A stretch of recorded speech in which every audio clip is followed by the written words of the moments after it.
At that time, Jesus said to his apostles, "Have no fear of men, for nothing is covered that will not be revealed, or hidden that will not be known.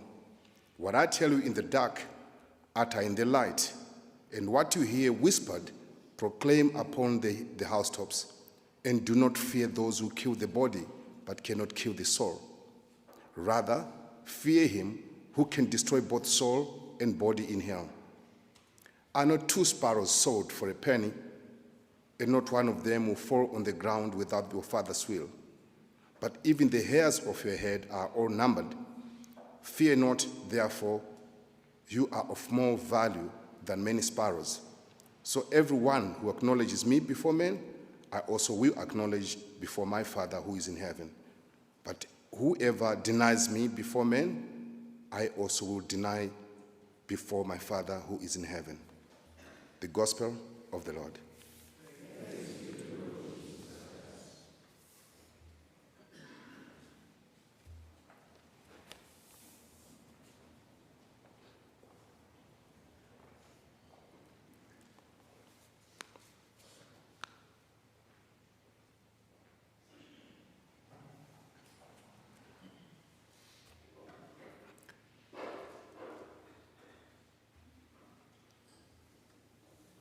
I know you don't do books anymore, except textbooks. We used to love books. I read a lot of books in my younger days. But we can talk about books. Which one is the best-selling book of all times? Do you know? Do you know? Yes. It's the Bible. Fun, isn't it? The best-selling book of all times, is the Bible.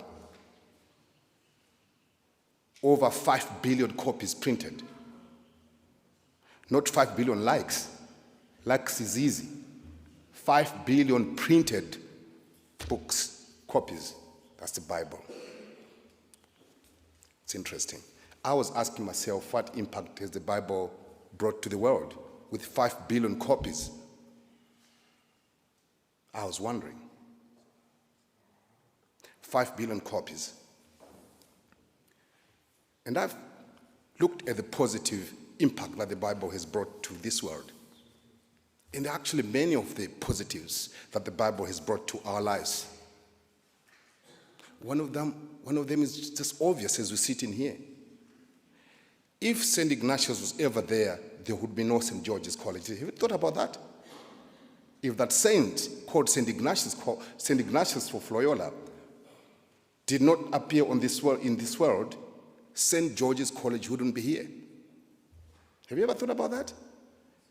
We take things for granted, isn't it? It's good impact. He's one man who also followed the Bible and did great things. Inspired many. But I was actually looking at the Bible and saying it has also brought other impacts. I've listened to a lot of preachers, pastors. I do listen to those guys. I'm not as bad as you think. I do listen to them on TV and all these things, just trying to figure out what they're saying to the rest of the world. And I was wondering how many of them have actually picked this particular gospel. Did you hear what I read? Listen to this. And do not fear those who kill the body but cannot kill the soul. Rather fear him who can destroy both soul and body in hell. Fear not, therefore, you have more value than many sparrows. So everyone who acknowledges me before men, I also will acknowledge before my Father who is in heaven. But whoever denies me before men, I also will deny him before my Father in heaven. I wonder how many pastors or preachers choose willingly this particular reading because it's revolutionary. And when I was reading there and saying, do not be afraid of those who can only kill the body. And I said to myself, in this country, how far can I go without not being afraid? How far can I be not being afraid? and saying the Bible said it, I shouldn't be afraid of all those people. I can only be afraid of God, not people who can only kill the body. Not people who can only kill the body. I wonder how many pastors choose this and express themselves. Because this passage is actually full of revolution. Don't be afraid of people. Only God. And I was thinking to myself, what kind of fears do we have that Jesus is trying to address? And I took this particular passage and I put it into its own context. If you read Matthew chapter 10, if you read before this passage, you realize that there's this passage where Jesus is commissioning the 12, telling them to go out there and preach the gospel. And in that passage, it also says, when they persecute you in one city or in one town, flee to the next. He's not promising them goodies. This particular passage should be taken within that context of the disciples being sent out. And Jesus is not saying, I've been performing miracles. You guys go and have fun. You've got all the power. You can do miracles. If they want to persecute you, you can hit back. You can call thunderstorms on them. He said, no, it's going to be very tough. It's going to be very tough for you guys. And that's what he's saying here now. He's emphasizing that point. He said, I've sent you out there, but do not be afraid of men, only of God. Do not be afraid of men, only God. Within the context of being sent out. And I was saying to myself, in fact, when you are baptizing people, this is the passage you should be reading. Becoming a Christian. And a lot of us, especially the young people, we really think that becoming a Christian, if you're a Christian, you have a choice to be neutral.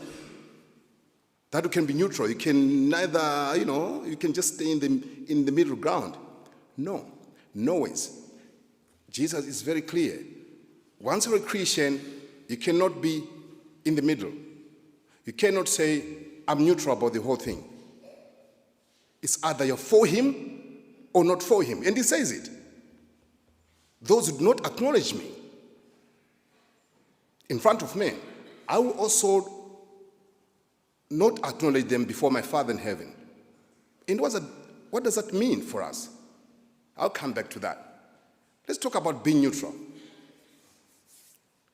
One of the most fascinating things that I've heard when we're trying to talk about, to vote about fees. We vote for fees and all these things.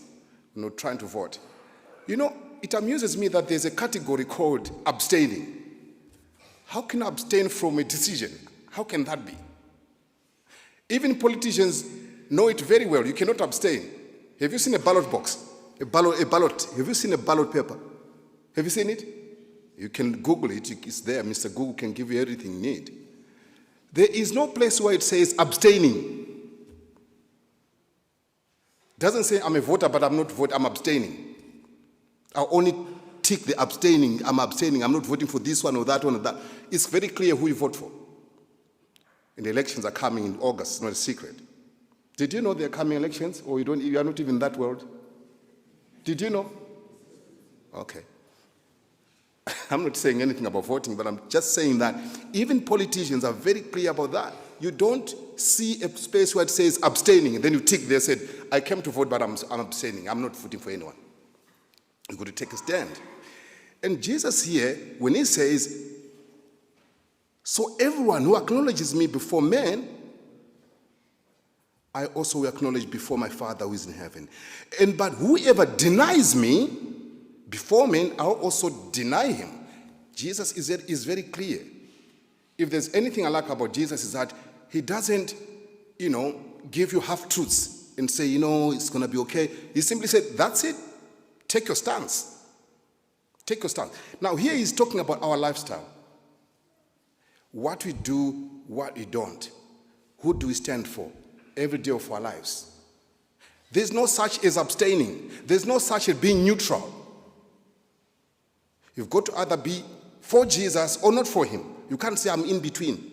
I'm in between. I'm not with the devil, but I can get around in life being in between. There is nothing like that. And that's why he's drawing a line. He's drawing a line and saying, you're either that side or this side. You cannot be neutral about being a Christian. He says, whatever I've told you, go on rooftops and spread it. Your lifestyle. So in short, Jesus is saying your lifestyle as a Christian should be loud. In your works, in what to say and don't say.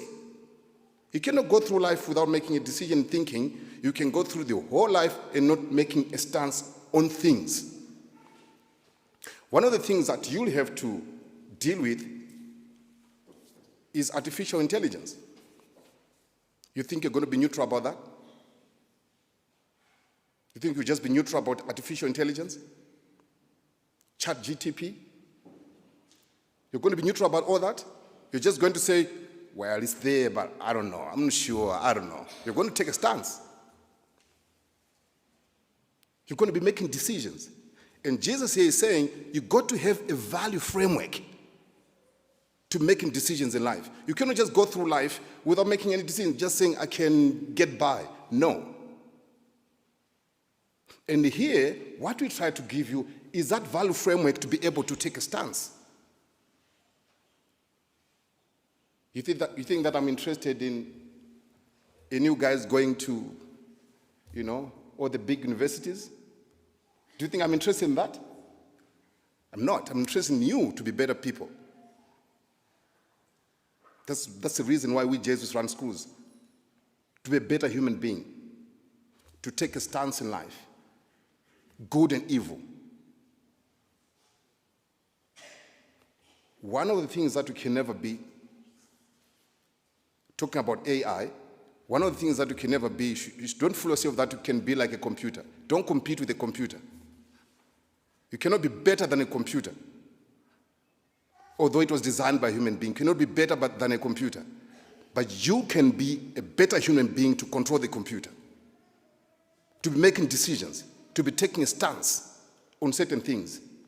What you like on TikTok, what you like on Facebook, what you like on Instagram, you make a decision. You got to have a value framework with you to be able to go by. But you cannot just be neutral in a world that is evolving very fast like this. You cannot go through life thinking that you can be neutral to things. You can't go in that class and be neutral. You can't go to exams and be neutral. You can't walk around here with a red blazer and be neutral. You're going to be taking a stance. You're going to be asking yourself, what is the right decision to make here? And that's what Jesus said. He's very clear. The one who denies me before men, I'll deny him in front of my Father. There's nothing like, oh, Jesus, you know me, I was a bit neutral, I wasn't a bad guy. No.